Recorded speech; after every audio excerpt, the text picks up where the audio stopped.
and welcome to Writer to Writer. I'm your host, Kat Filer, also known as KJ Filer, author of Shadowrunner, and my guest today is Bren McClain. Her critically acclaimed novel is a debut, One Good Mama Bone, won the 2017 Willie Morris Award for Southern Fiction, 2018 Patricia Winn Award for Southern Literature, Pulpwood Queen 2017 Book of the Year, 2017 Great Great Reads by Women's National Book Association, a Southeastern Independent Booksellers Association Okra pick, SIBA Southern Book Prize 2018 Crook's Corner Prize, and most recently, the French translation retitled Mama Red was selected for the 2021 Prix Maya Award, which is for novels that honor animals. And Bren also is an essayist in Our Prince of Scribes, Writers Remembering Pat Conroy.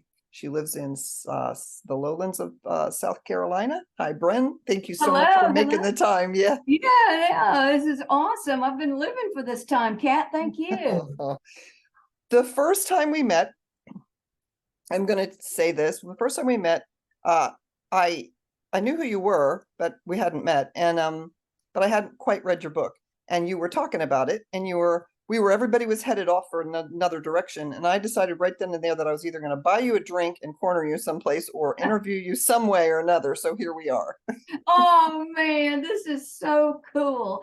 Yeah, this is, I remember meeting you and chatting, and, you just have a ebullient spirit. So I can't wait to talk. Yeah, I really appreciate it because I felt the same way about you. So what inspired this particular story? Yeah. So may I hold the book up? Is that okay? Oh, absolutely. Please do. So that people don't know it yet. I mean, it's got, and that is a cow, folks, on the cover Yeah. of the novel. Yeah. Yeah. And it's a story of two mothers. It's the story of a human, Sarah Kramer, who doesn't think she has a mama bone. That is maternal instinct, and Mama Red, a mother cow who comes to live in her midst and teaches Sarah all things mother. So here's the question, Bren, why'd you write a book that prominently features a cow, right? I mean, that's pretty prominent, Kat, correct? Yeah, it is. All right, so here's why. I made a promise. Okay. I made a promise to a mother cow. Oh. I'm the kind of writer who must be chosen to tell a story. I don't just make stuff up. And my gosh, I was chosen for this. So this is the third novel I wrote, but the first to be published. I'd written the first one, blah, blah. The second one was called Willie June. It was a story that honors mothers. That was my intention. I wanted to honor motherhood because of my own relationship with my mom. Well, in the writing of that novel, my mom died.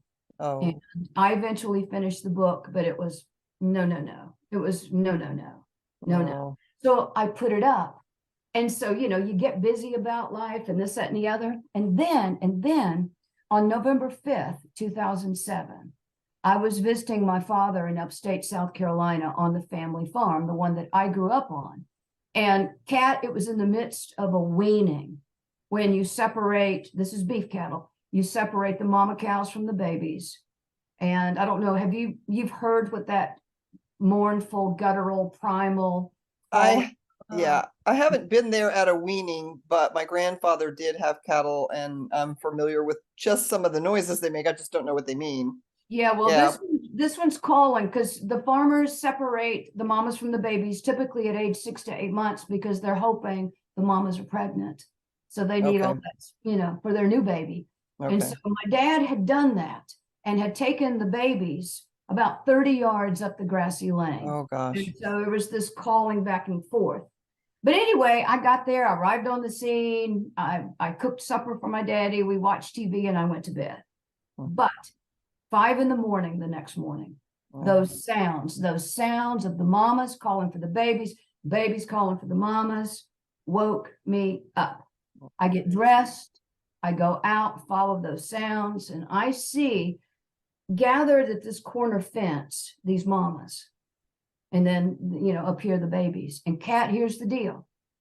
Those sounds, those primal guttural sounds just started running through my body. Just it was an electric current. And I knew instantly in front of me was the missing piece about mothers. Here it is, right here, right here. And so there was a mother cow in the deep corner fence whose eyes were cut at me. I thought to bring her baby back, but I couldn't do that. But I walked over to her and I said to her, and it still gets me, Kat. I said to her, sweetheart, I can't bring your baby back, but I'm going to tell you a story. And so right then and there, I made a promise to put a mother cow's love for her baby, for her child, as a centerpiece of the story. And so that's why I wrote a novel that prominently features a mother cow. And I'll just tell you one thing is I was able to buy her from my dad. I didn't know that. Yeah. Bren. So, a few weeks later, my daddy calls me up and he says, Bren, that mother cow you've lost your mind over. But here's the deal. I'm taking her to the sale tomorrow. AKA, and I burst into tears and I said, Daddy, you can't. He said, Bren, I have to. And I said, Daddy, you don't have to. No. He said, Bren, she's old. She's 16. I should have already done it. I said, Daddy, please don't. And I'm just like, and then I said, how much would she bring? And I hate that terminology, but how much would she bring? Yeah. You know what I'm talking about. Yes, I do. And he said $1,000. So I said, the check is in the mail. So I bought her from my daddy and gave her sanctuary to live out her days. And she lived until July 20th, 22nd, 2020, 29 years. She lived 29 years. So do you understand? Writing to me is personal. My stories are personal. And unless I am invested and am dialed in at that level, I will never have the perseverance to keep my butt in the chair all that time. Well, so it shows. That's why I wrote this story. Yeah. I told you that I read the book with the backs of tissues in my hand. There's lots and lots of feels in this book. Okay, but not in a bad way. I mean, you also said in one of your interviews that there are two kinds of books, the ones that help us escape and the ones that help us endure. And I thought that was a brilliant statement because yes, and this is definitely the latter.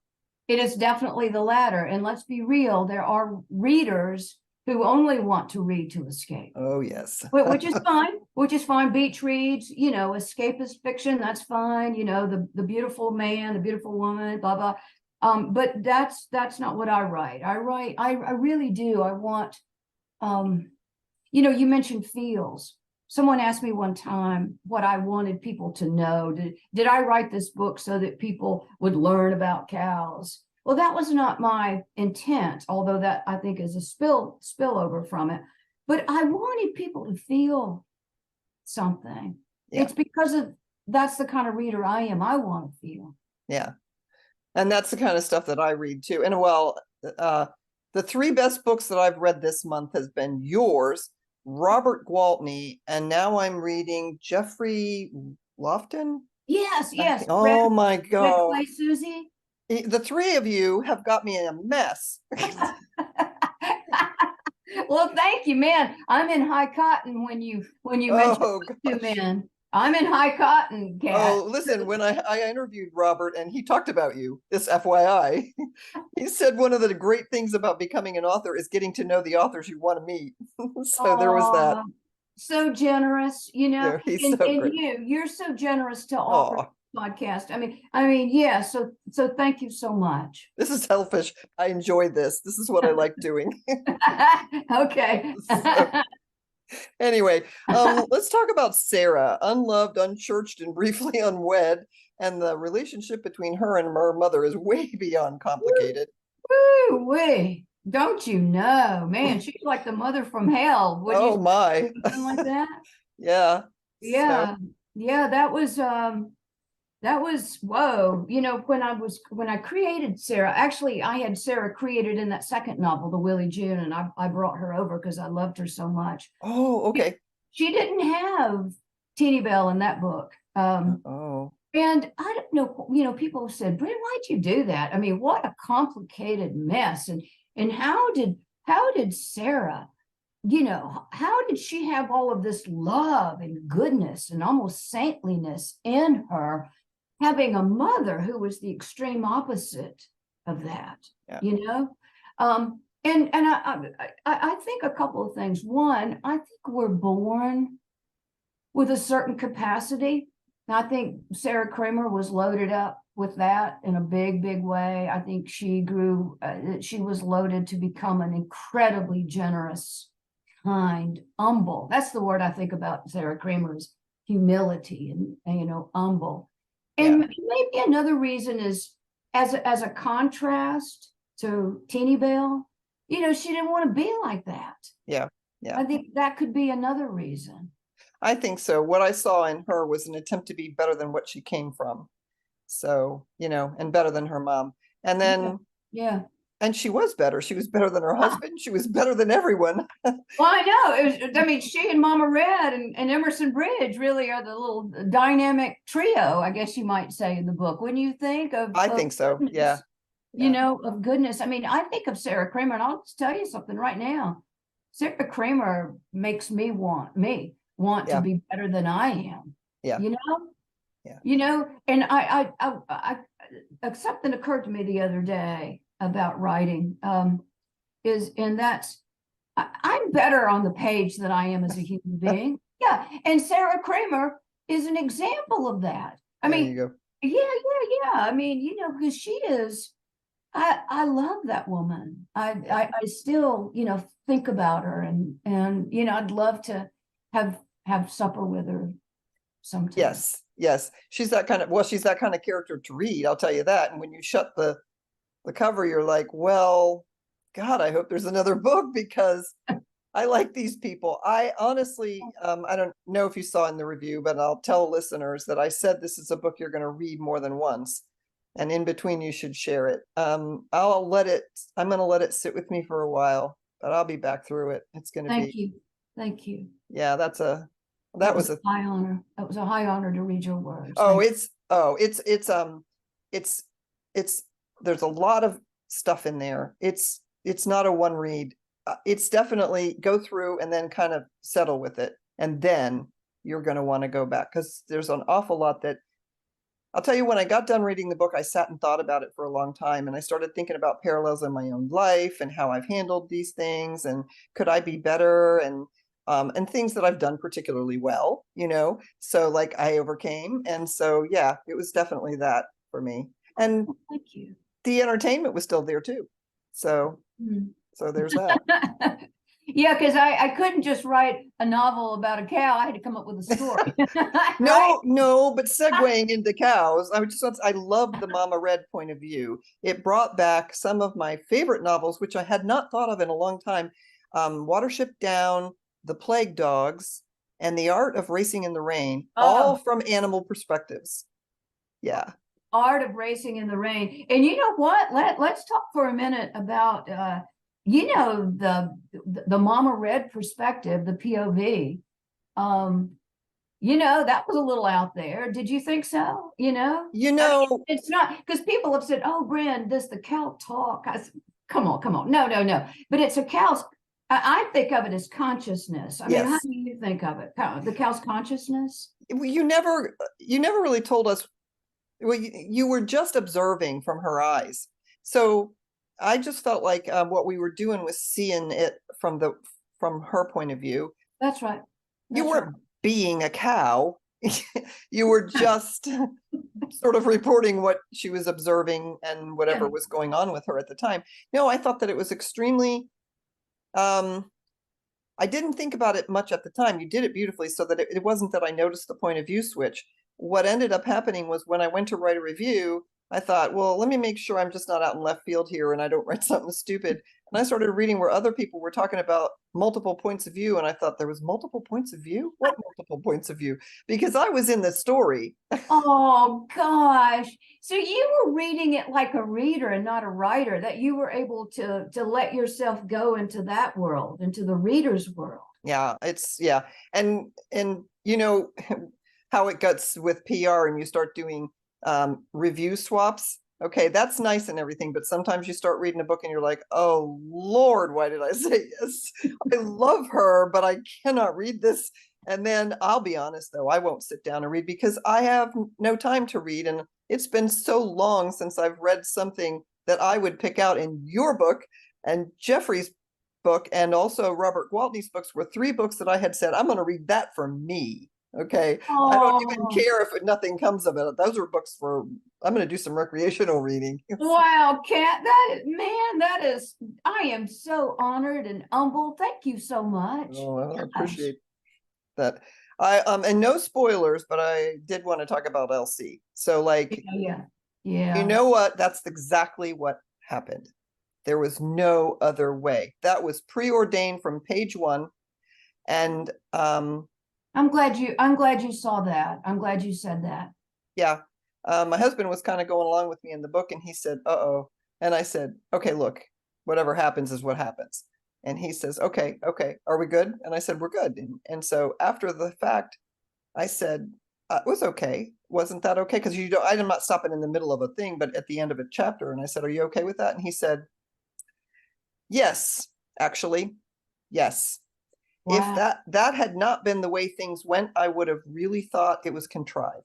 Yeah, it would have been a Hollywood thing, right? Yeah. So, as a matter of fact, I struggled with that. But I bet. Yeah. I struggled with it, but I remembered something that Ann Patchett, the writer Ann Patchett from Nashville, said one time. I was in a class or something, and she said, as a writer, you must have the guts to play the hand you're dealt. And Yes. and it is set up. It is set up early on. And so, I have great respect for you for going where it was going. It would have been noticeable had you not gone there.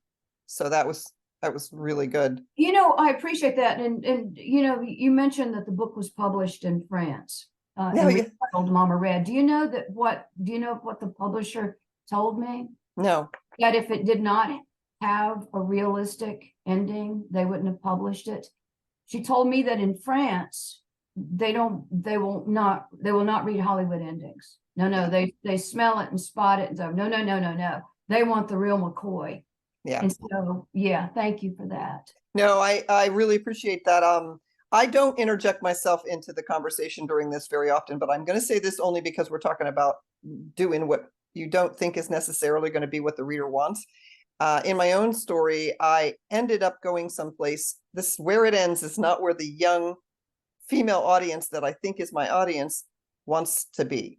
And I've gotten some, no, I'm not, I still get good reviews, but what I do get mail saying, is that the end? Yeah, that's the end. Okay, what? Okay, so is there more? There is more, but that's an ending and that's life.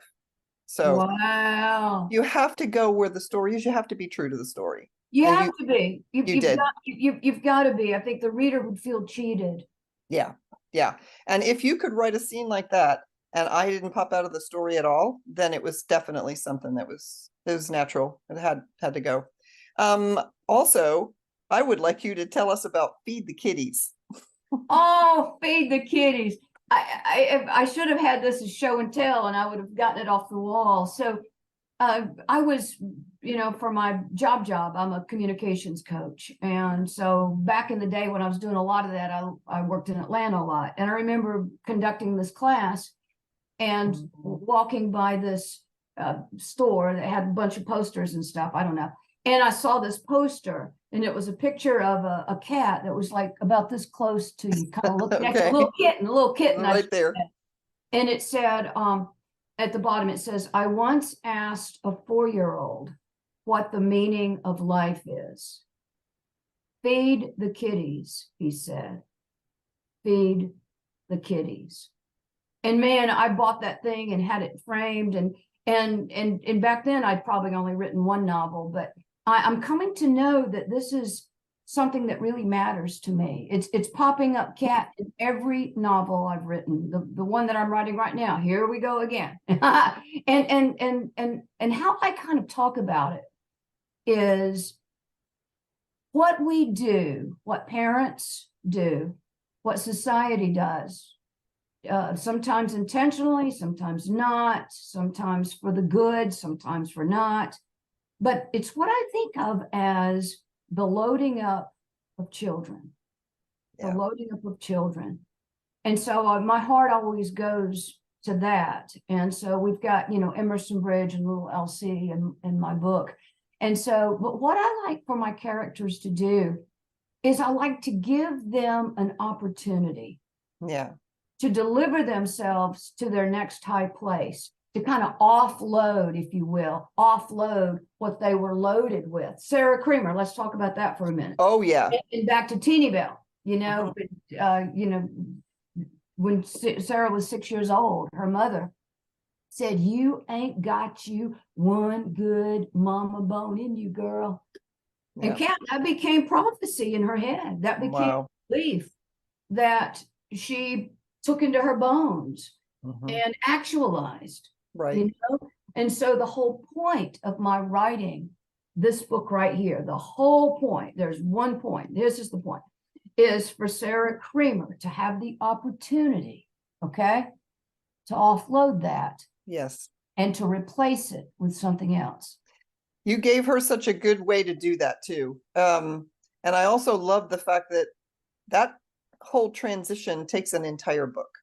It doesn't happen in 3 chapters. It's not like she gets saved in the and here she's on a journey all the way to the last page, and it's extremely believable. I actually, if my mother were alive today, we would be sitting down for tea because we have some things to discuss, but it's not going to happen.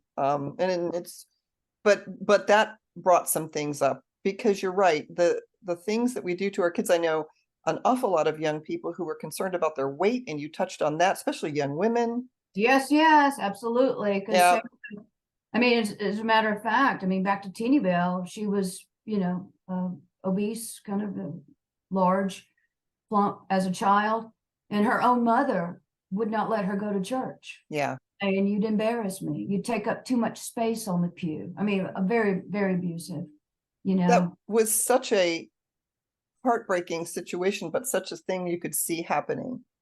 It's, if you know people, and so I don't know. And if you don't know somebody, you can look at this and say, wow, I don't want to do that. I better take a look around. Am I doing something? Yeah.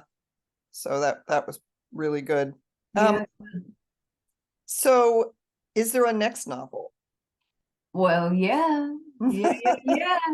Can you talk about? Yeah. I know there is, because there's already an award. Well, another strong woman. Here we go. But good. Not Sarah Creamer. And I'll just say, Kat, that I fell in love so deeply with Emerson Bridge and Sarah and Mama Red and a little LC. Let's just keep going. Even Ike Thrasher, gosh knows, he had my heart too. And I'll say this, even my villain, yes, Luther, had my heart. Yes. He did. I wanted to wring his neck, but back to having an opportunity now. All right. Back to having an opportunity to do better, to deliver himself to a better place. Right. They all have opportunities. So I had to love him, but I didn't know if I could open my heart again. I opened it so wide open with Mama Bone. Yeah. I didn't know that I could. I didn't know that I want to, because wow.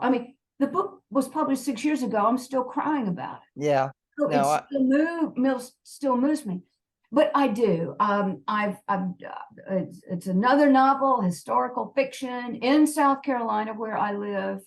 And this is based on a real woman who lived here, and a real event that took place. And the event is in 1950, the federal government threw 6,000 people off their land. Yeah. The largest use of eminent domain in a time of peace to build the Savannah River plant to make the materials for a hydrogen bomb to go up against the Russians. So I did 2 years of research, case histories with people who've been thrown off their land. I'm a former journalist, so this is coming out in me now.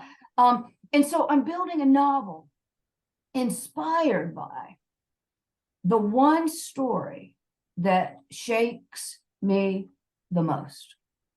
And it's the story of George and Eula Bates, who lived on their family farm, 30 acres just outside the bomb plant peripheral northern boundary. The government did not need to take their whole 30 acres. The government needed to run a 4-lane blacktop. Oh. The middle of it, it's Highway 125, if anybody's listening from South Carolina, from North Augusta into the bomb plant and on through it. Why? To transport 30,000 workers a day in the building of the plant. It was monstrous. Well, anyway, Eula said, no, nope, not going to do it. Not going to do it. So they condemned her property. And then on August 27th, 1951, the bulldozer now is here. It's about to come through her hog wire fence. And she got a rifle and held it on the bulldozer. Oh, yeah. Oh, another strong woman. okay. Like I said, but Sarah Kramer wouldn't have done that, I don't think. This is not Sarah. And they called the cops. The cops came and guess what, Kat? Did she win? They hauled them to the state mental asylum. No. Oh, no. Oh, Declared them mentally incompetent. oh, God. Kept I mean, you can get them- out of prison, but you're not getting out of a mental institution. No, kept them for 16 years. Oh, So okay. what I'm doing is this, and that's a real downer, right? That's a real downer. Well, I mean, but it's the truth. It's the truth, but they let her out. She lived for 11 years in this little house with her brother. And then the last 2 years of her life, she lived in a nursing home. Okay. Okay. I mean, that's like, Yeah. step down to hell. Well, Yeah. here's one of my major beliefs about fiction. Fiction can fix things. Yes. Right? So, Yes. and this is what gets me so excited. I'm picking Eula up as an 80-year-old woman. They're about to, guess what? Put her in a nursing home, which is what really happened in her life. And man alive, I'm picking her up in the condition that she was in at that time. I interviewed somebody who knew her then. I did not get to meet her. She died in 1980. Okay. But I knew somebody who met her in 1978 and helped get her to a hospital, some medical care, and then put her in a nursing home, right?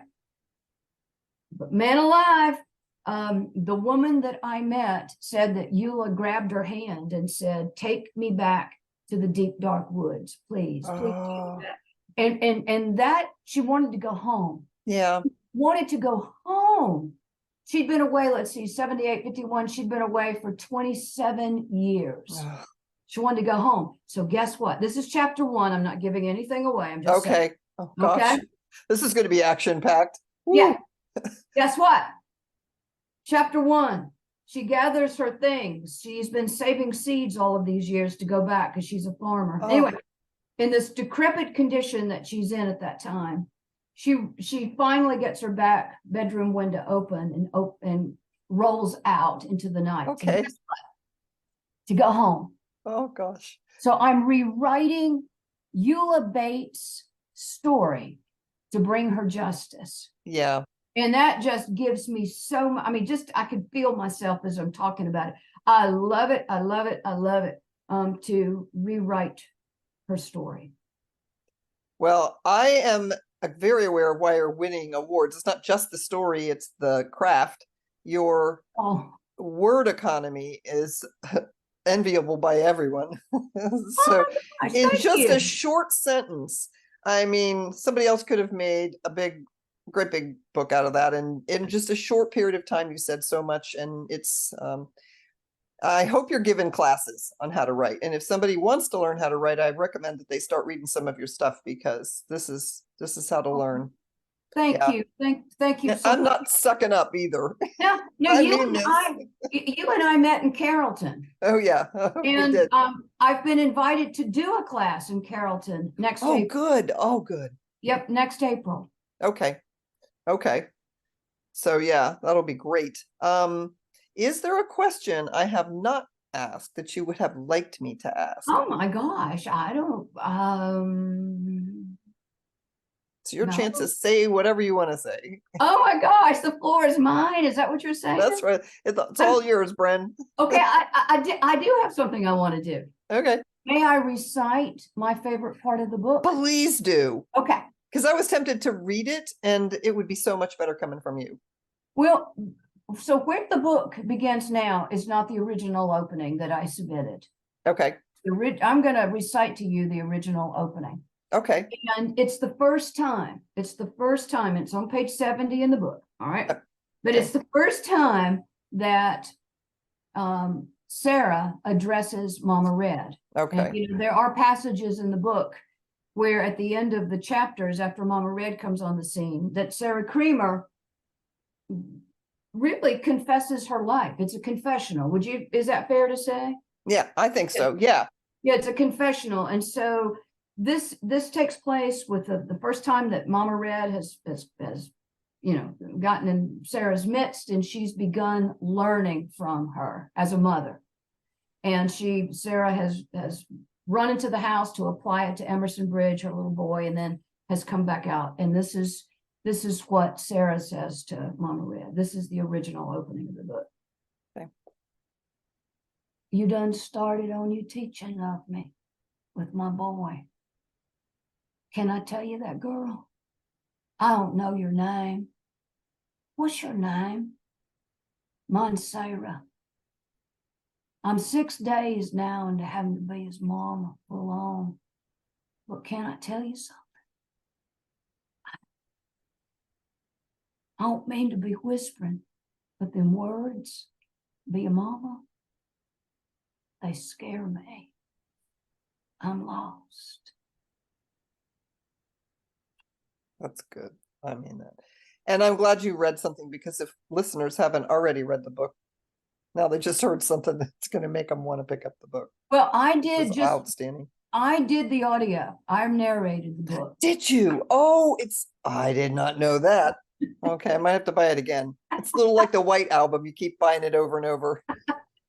Yeah, I narrated it, but I just love her. Remember I used that word humble, that's how I think of her. And so when I narrated her sections, I just dropped into humility. And think about it, even my voice just changed. It changes so much. It does. When you drop into that. She's not just humble, she's noble. And I felt like she was, she rose above her circumstances. I admire her. I don't, you wonder how people come from wherever they come from and they end up okay. And how come some people come out and they just aren't? I don't know. They just aren't. I know. But Yeah. she was, man, what she was able to do with her opportunity. Yeah. Is admirable. Absolutely. It really is. So, well, Bren, this has been an absolute delight. And I hope when your next book is published that you will be back on. It's a date. Go ahead. There's no pencil. Put it in where I grew up. Put it in fountain pen. Okay. Absolutely. Yeah, put it in fountain pen. I mean, it's a date, Kat. Thank you so much. Not in pencil, in pen. It's in pen. It's in fountain pen. All right. So thank you so much, and we'll talk soon. And to listeners, as always, I will put all the links down at the bottom so that you can find Bren's books. You can find out where to meet her in person, and you can stay abreast of all of the news. Thank you.